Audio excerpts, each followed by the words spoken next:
মুফতি কাজী ইব্রাহিমের আকীদা কেমন, তার কাছ থেকে কি ইলম নেওয়া যাবে?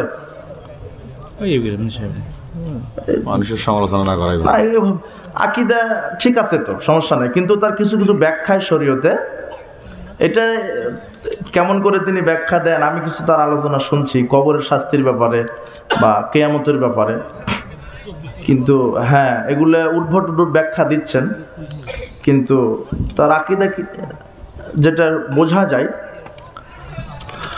ঠিক আছে, সমস্যা নেই। কিন্তু তার বক্তব্যগুলি শুনতে গেলে নিজেকে আগে কোরআন হাদিসের দক্ষ হতে হবে, না হলে কিছু বক্তব্যের কারণে ভ্রান্ত হয়ে যাবে। কিছু ভাইরাস বক্তা আবার আছে, ওরা কিয়ামত তো দাজ্জালকে বেঁধে রেখেছে, ওরা ওই ভাইরালের পিছনে ছোট না। ওই যে ফিলিস্তিন ইসরায়েল ইস্যুতে তোমার বক্তা খুব বক্তব্য দিল, তাই না?